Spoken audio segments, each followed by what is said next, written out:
Friends, welcome to UPSC decoder. स्वागत है आप सभी का हमारे इस वीकली बूस्टर सीरीज में। इसमें हम डिस्कस करेंगे एक वीक के करंट अफेयर्स को। इसमें बेसिकली हम फैक्ट्स को देखेंगे, मेंस के टॉपिक को डिस्कस नहीं करेंगे। एक क्विक रिवीजन सीरीज है ये। चलिए स्टार्ट करते हैं। ओके, फर्स्ट टॉपिक क्या है? Tribes in news. यहाँ पर देखेंगे हम कुछ बेसिक समुदायों को जो चर्चा में रहे हैं। देखिए, फर्स्ट कहता है बारोद समुदाय। न्यूज में क्यों थे ये? इनकी एक खासियत है, जब भी दुर्गा पूजा स्टार्ट होती है तो इस समुदाय के जो मेन है बेसिकली वो विमेन की तरह साड़ी पहनकर, ज्वेलरी पहनकर गरबा डांस करते हैं। ये कहाँ पाए जाते हैं? गुजरात के अंदर। ठीक है, आगे देखते हैं। सम ट्राइब्स ऑफ नागालैंड। ये न्यूज में क्यों है? हम जानते हैं कि नागालैंड में कुछ प्रॉब्लम चल रही है रिगार्डिंग जॉब कोटा। ठीक है, देखिए, सुमी ट्राइब, अंगामी, आओस, लोथास, रेंगमा, जेलियांग। कहाँ के ट्राइब है ये? नागालैंड के। आपको ध्यान क्या रखना है कि नागालैंड में सिर्फ शेड्यूल्ड ट्राइब्स पाए जाते हैं, पीवीटीजीज नहीं पाए जाते हैं। ठीक है, आगे देखते हैं। आपातानीज, हमने कल भी डिस्कस किया है इसको। ये कहाँ रहते हैं? Lower Subansiri district of Arunachal Pradesh. इनकी खासियत क्या है? जो विमेन होती हैं इस ट्राइब की, वो फेस पर क्या करती हैं? टैटू को बनवाती हैं। ओके, नाक में नोज प्लग्स पहनती हैं ये, उसको यापिंग हुलो कहते हैं। टैटू जो करवाती हैं फेस पे उसको टिप्पे कहते हैं। हमने क्या देखा? आपातानीज कहाँ पे है? अरुणाचल के हैं। नागालैंड में क्या है? जेलियांग, रेंगमा, लोथास, आओस वगैरह है। एंड बारोद कहाँ पर है? गुजरात में। आगे देखते हैं। नेक्स्ट देखते हैं पर्सन्स इन न्यूज। एक सेकंड, हाँ, इसमें देखेंगे हम। देखिए, फर्स्ट है सोनम वांगचुक। आपने इनका फोटो देखा होगा, इनका नाम सुना होगा।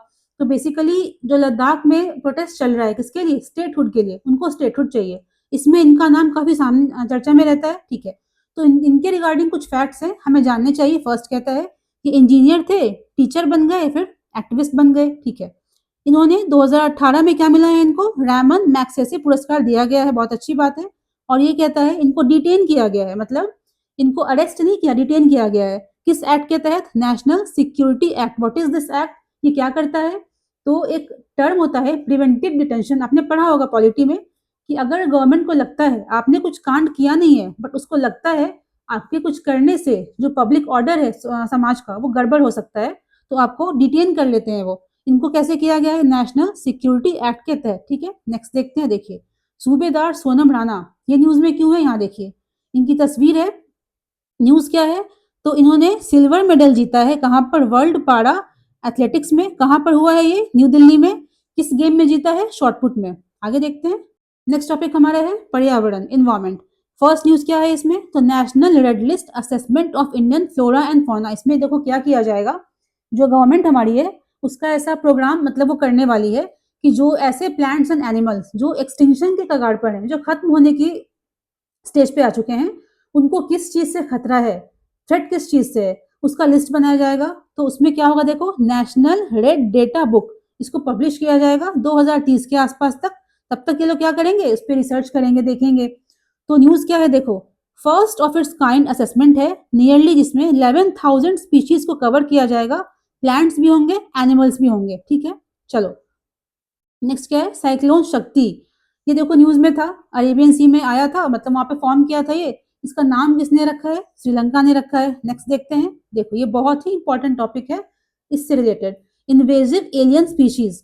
इसमें पेपर में देखो बहुत सारे ऐसे स्पीशीज हैं, उनका नाम दिया गया है, वो जानना जरूरी है, पूछ सकते हैं प्रीलिम्स में। तो व्हाट इज द मीनिंग? इसका मतलब क्या होता है? इसको हम बोलेंगे इन्वेजिव एलियन स्पीशीज। इन्वेजिव का मतलब क्या होता है? घुसपैठ करना। एलियन क्या है? जो हमारे लोकल नेटिव नहीं है। ठीक है, तो ऐसी स्पीशीज को हम कैसे आते हैं? ये पहला कहता है बाय एक्सीडेंट, धोखे से आगे, अनजाने में आगे। सेकंड कहता है हम लेके आते हैं ऑर्नामेंटल पर्पस के लिए, सजावट के लिए। थर्ड कहता है यूजफुल पर्पसेस। ये देखो थोड़ा इंपॉर्टेंट हो जाता है, पूछ सकता है एग्जाम में। तो इसमें जानने वाली देखो बात ये है कि जहाँ पे एरिड लैंड है, जो बंजर जमीन है, जो वीड्स होते हैं ना, बेसिकली वीड्स, उनको उगने के लिए फर्टाइल लैंड की जरूरत नहीं होती है, वो कहीं भी पनप सकते हैं।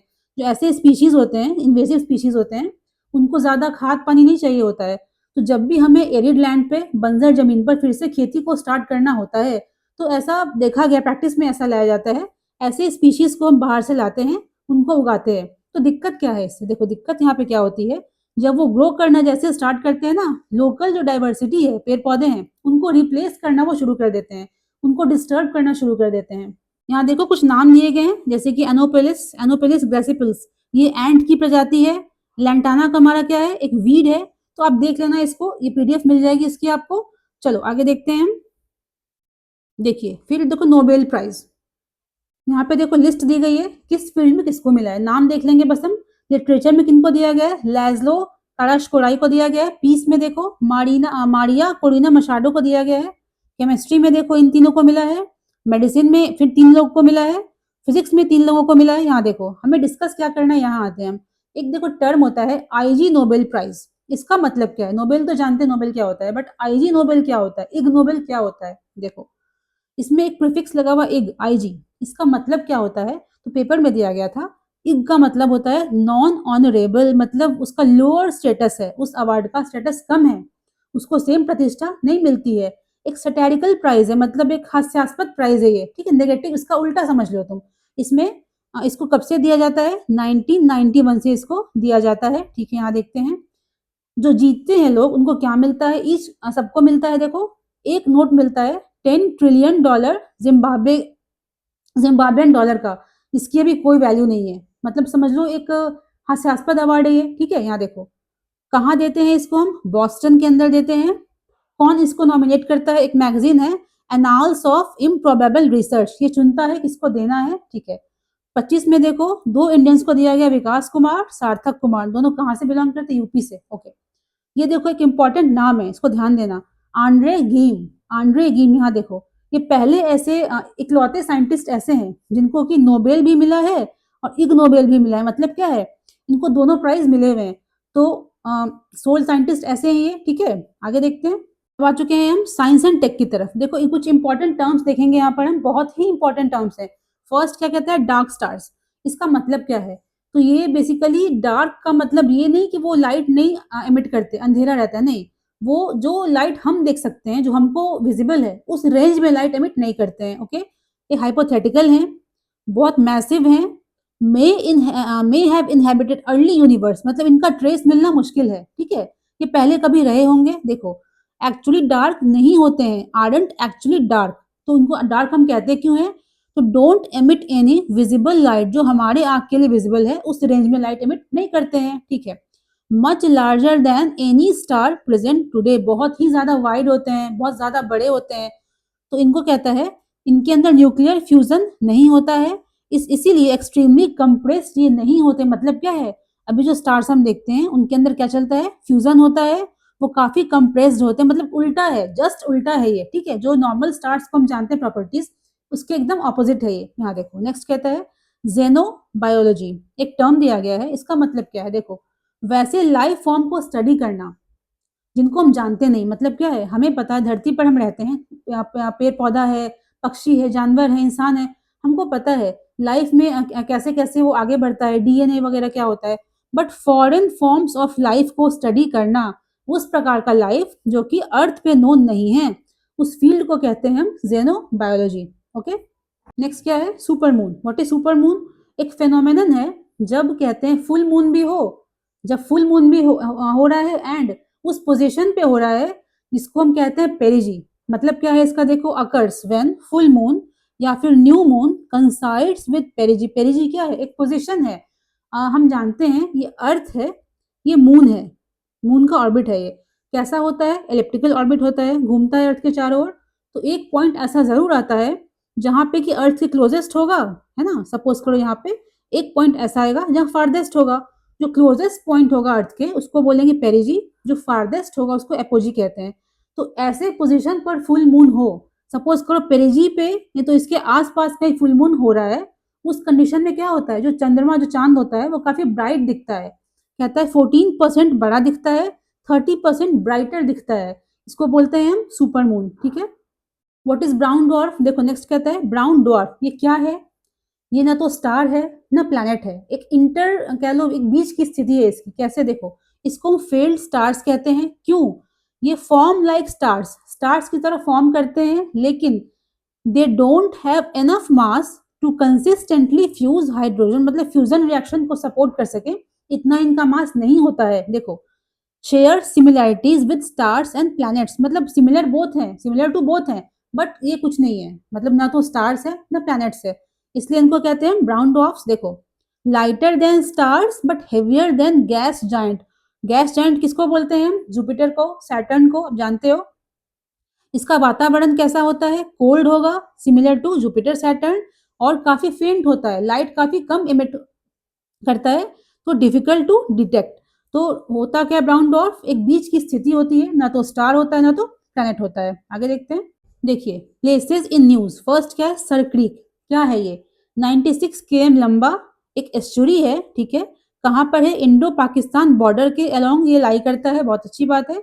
देखो इसके ईस्ट में गुजरात है, इसके वेस्ट में सिंध प्रोविंस ऑफ पाकिस्तान है। इंपॉर्टेंट क्यों है? यहाँ देखो कहता है ये crucial to Pakistan defence of Karachi. Karachi क्या है? Capital of Sindh province. देखो कुछ इंपॉर्टेंट फैक्ट से पूछ सकता है एग्जाम में, ठीक है। तो कराची क्या है? पाकिस्तान के सिंध प्रोविंस का कैपिटल है, उसके डिफेंस के लिए ये ये सरक्रीक जो है इंपॉर्टेंट है, ठीक है। यहाँ पे कहता है इसके पास अनटैप्ड मतलब अनटच रिसोर्सेस किसका है? ऑयल का एंड गैस का। इंडिया के लिए कहता है दो मेजर पोर्ट्स यहाँ पे लाई करते हैं, मुंद्रा एंड कांडला। क्या कह रहा है? देखो इंडिया के लिए इंपॉर्टेंट क्यों है? तो सर क्रीक में टू मेजर पोर्ट्स भारत के कौन कौन से? मुंद्रा एंड कांडला यहाँ पे लाई करते हैं, इंपॉर्टेंट है, ओके। फिशिंग भी यहाँ पर होती है। प्रॉब्लम क्या यहाँ पर है? Lakhs clear boundary, clear demarcation नहीं करा गया है इसका, तो काफी दिक्कत होती है। इसको पहले हम क्या बोलते थे? बाण गंगा या बन गंगा, जैसे जो आपको बोलना है, बाण गंगा या बन गंगा। एक और चीज देखो, हाँ ये अनइनहेबिटेड है, मतलब लोग यहाँ पे काफी कम रहते हैं, इक्का दुक्का कोई रहता होगा। मार्शलैंड है, काफी मडी है ये। एग्जैक्टली कहाँ लाई करता है? रन ऑफ कच्छ के अंदर, ठीक है। नेक्स्ट देखते हैं। ये देखिए बागराम एयरबेस, ये काफी चर्चा में रह रहा है। कहाँ पर? इसको देखो बस जानना इतना है, कहाँ पर है? परवान प्रोविंस ऑफ अफगानिस्तान। काबुल से 60 किलोमीटर नॉर्थ की तरफ है ये। अफगानिस्तान का लार्जेस्ट मिलिट्री बेस है, ठीक है। एक सालांग टनल है, वो इसके रिलेटेड है, मतलब इससे जुड़ा हुआ है। आप बस इतना जान लो कि बागराम एयरबेस कहाँ पर है? अफगानिस्तान में है। सलांग टनल कहाँ पर है? अफगानिस्तान में है। देखो एक लोनाक लेक है, न्यूज में है, कहाँ पर है? नॉर्थ वेस्ट सिक्किम, सिक्किम के नॉर्थ वेस्टर्न पार्ट में, ठीक है। यहाँ पे क्या लिखा गया है? एक ग्लेशियल मोरेन डैम्ड लेक। इसका मतलब क्या होता है? देखो ग्लेशियर्स जब मूव करते हैं, आप जानते हो ग्लेशियर्स जो कैसे ऐसे ऐसे मूव कर रहा है, वो उससे होता क्या है? इरोजन, जो मिट्टी यहाँ पर है इरोड हो रही है, उससे गड्ढा सा बन रहा है। तो समय के साथ क्या होता है? वो डिप्रेशन जो गड्ढा होता है वो पानी से भर जाता है, उसको लेक कहते हैं। तो लोहनक लेक कहाँ है? सिक्किम में है। किस प्रकार का है? मोरेन डैम्ड लेक है, ठीक है। यहाँ देखो एक रिवर है, टोरसा रिवर, ये चर्चा में थी। इसको कहाँ से निकलती है? ये चुम्बी वैली तिब्बत में, ध्यान रखना। ये बहती कहाँ से है? Tibet, Bhutan, India and Bangladesh, okay. Join किसको करती है? ब्रह्मपुत्र को। कब कहाँ पे करती है? बांग्लादेश में। इसको देखो भूटान में हम आमो चू नदी भी कहते हैं, ठीक है। नेक्स्ट देखो कारमा वैली। आपने देखा होगा कुछ लोग फंस गए थे एवरेस्ट पे, कुछ त्रासदी हो गई थी। तो कारमा वैली कहाँ है? तिब्बतन साइड ऑफ जो माउंट एवरेस्ट है, वहां पे एक काफी रिमोट एरिया है, उसको हम कारमा वैली कहते हैं, ओके। ये देखो एक छोटा सा फोटो दिया गया था पेपर में सेनेका लेक का, तो कहाँ पर है? न्यूयॉर्क में, ओके। एक देखो नाम है केमामन, ये क्या है? एक टाउन है। What is केमामन? टाउन है। इसको चुकाई टाउन भी कहते हैं। कहाँ पर है? मलेशिया में। कुछ इंपॉर्टेंट देखो मिलिट्री एक्सरसाइजेज हैं उसको देखेंगे। फर्स्ट कहता है कोंकण 25। आप जानते हो कोंकण किसके किसके बीच में होता है? India UK. कैसा है? नेवल एक्सरसाइज है, ओके। कहाँ पर किया गया इस बार? वेस्टर्न इंडियन ओशन में। चलो ये देखो क्या है? नेट पोल रेक्स। नेट पोल रेक्स क्या है? एक्सरसाइज है। यहाँ देखो ध्यान देना, दिख रहा है? हाँ, Indian coast guard and navy, इन्होंने क्या क्या किया है? नेटपोल इंडेक्स को कंडक्ट कराया है। कहाँ पर? चेन्नई के कोस्ट पे। क्यों कराया है? To tackle marine oil spill emergencies. देखो ये बेसिकली कोई मिलिट्री एक्सरसाइज नहीं है, ये प्रिपेयर्डनेस दिखाता है कि मान लो कोई शिप आ रहा है, कोई मरीन मतलब कोई ऑयल स्पिल हो गया, कैसे उसको टैकल करेंगे हम, उसके लिए क्या है? नेट पोल इंडेक्स, ध्यान रखना। नेक्स्ट क्या कहता है? इकोनॉमी। इसमें देखो फर्स्ट है EFTA. What is this EFTA? European Free Trade Association संगठन है 4 कंट्रीज का। कौन कौन से? Iceland, Liechtenstein, Norway, Switzerland. इतना ही जानना है, आगे देखो। रेयर अर्थ मिनरल्स, इसका मतलब क्या होता है? तो ऐसे मिनरल्स जो या तो देखो मतलब कम मात्रा में है, फर्स्ट कंडीशन तो ये है, नहीं तो वो है प्रचुरता में है, बट उनको निकालना, उनको एक्सट्रैक्ट करना काफी डिफिकल्ट है। हमारे पास वो टेक नहीं है, वो इक्विपमेंट्स नहीं है। तो न्यूज क्या कहता है कि चाइनीज गवर्नमेंट ने क्या किया है, 5 ऐसे मिनरल्स हैं, रेयर अर्थ मिनरल्स हैं, जिनको वो कंट्रोल कर रहा है। मतलब चाइना के पास वो है बट उनको एक्सपोर्ट करना वो नहीं चाहता है। हमको बस नाम जानना है। देखो, होल्मियम है, एर्बियम है, थूलियम है, यूरोपियम है, ये ट्रिवियम। क्या है ये सब? Rare earth minerals. देखो पूछ सकता है एग्जाम में, नाम दे देगा, इसमें से कौन कौन से रेयर अर्थ हैं, कौन कौन से नहीं है। देखो नेक्स्ट है स्टेबल कॉइन्स, इकोनॉमिक का देखो पार्ट ए। तो होता क्या है ये क्या है? देखो कहता है ब्लॉकचेन बेस्ड, इसको हम देखो डिजिटल असेट भी कहते हैं, ठीक है, क्रिप्टो असेट भी कहते हैं, ओके, वर्चुअल डिजिटल असेट्स भी कहते हैं इसको हम। तो बेसिकली इसमें होता क्या, देखो कहता है कि 3 टाइप के होते हैं, fiat backed, crypto backed, algorithmic. Back का मतलब क्या है? What is the meaning of back? इसका मतलब देखो क्या है कि जो स्टेबल कॉइन्स हैं उनको ऐसे हम डिजाइन करते हैं कि वो एक कंसिस्टेंट वैल्यू, एक स्टेबल वैल्यू को मेंटेन कर सके। मेंटेन कैसे करेंगे वो? ठीक है, उनको बैकिंग प्राप्त होती है सर्टेन एसेट्स की। तो अगर फिएट करेंसी की बैकिंग प्राप्त है, फिएट स्टेबल हो जाएगा वो। क्रिप्टो करेंसी की बैकिंग प्राप्त है, क्रिप्टो स्टेबल हो जाएगा। एक थर्ड टाइप होता है एल्गोरिथमिक। यहाँ देखते हैं, देखो देखो ये देखो फिएट का इसका है, क्रिप्टो का मतलब ये है, एल्गोरिथमिक ये है। तो फिएट का मतलब क्या होता है? What is fiat backed stable coin? तो वैसे स्टेबल कॉइन्स जो कि जिनको की जो रिजर्व करेंसी लाइक डॉलर है, यूरो है, रुपीज है, जो जो ट्रेडिशनल करेंसीज है उनकी बैकिंग प्राप्त होती है। एग्जाम्पल में देखेंगे यूएसडीसी है, यूएसडीटी है। क्या है ये? स्टेबल कॉइन्स है। देखो क्रिप्टो बैक का मतलब क्या है? वैसे स्टेबल कॉइन्स जिनको की बैकिंग किसकी प्राप्त है? क्रिप्टो करेंसीज की, ओके। जैसे कि DAI क्या है? स्टेबल कॉइन है, इसको बैकिंग किसकी प्राप्त है? इथेरियम की। What is Ethereum? Crypto currency. यहाँ देखो एल्गोरिथमिक का मतलब क्या है कि उनकी जो स्टेबिलिटी है उसको हम बैकिंग से मेंटेन नहीं कर रहे हैं, उनको सर्टेन कोडिंग के थ्रू, सर्टेन कुछ लॉजिक्स के थ्रू उसको मेंटेन कर रहे हैं। हमें इतना जानना है। स्टेबल कॉइन्स देखो होते क्या है बेसिकली? वैसे क्रिप्टो एसेट्स, वैसे क्रिप्टो कॉइन्स जिनको की बैकिंग प्राप्त होती है सर्टेन एसेट्स की। उस बैकिंग के कारण क्या होता है? उनकी वैल्यू कंपैरेटिवली स्टेबल रहती है, ज्यादा फ्लक्चुएट नहीं होती है। देखिए नेक्स्ट टॉपिक क्या है, इसमें कहता है कि जो इलेक्टोरल फॉर्म्स होते हैं उनके डिफरेंट टाइप्स होते हैं। आपको देखो पीडीएफ मिल जाएगी इसकी, आप बस एक नजर देख लेना, कुछ खास है नहीं इसमें। मतलब एग्जांपल देखो यहाँ पे क्या दिया गया, फॉर्म 6 एक है, कोई फर्स्ट टाइम वोटर है, वो फर्स्ट टाइम क्या हुआ, 18+ हुआ है, उसको अपना नाम डलवाना है वोटर लिस्ट में। कैसे करेगा वो? फॉर्म 6 यूज करेगा। फॉर्म 6A किसके लिए होता है? एनआरआईज के लिए होता है। फॉर्म 7 किसके लिए होता है? मानो कुछ नाम में गलती हो गई, कुछ ऑब्जेक्शन आपको रेज करने हैं, आप फॉर्म 7 यूज कर सकते हो। तो देखो डिफरेंट ऐसे फॉर्म्स आप देख लेना इसको। आगे देखते हैं, चलिए तो आगे देखते हैं। कहता है मिसलेनियस टॉपिक्स। फर्स्ट हम देखेंगे इसमें insurrection act. What is this act?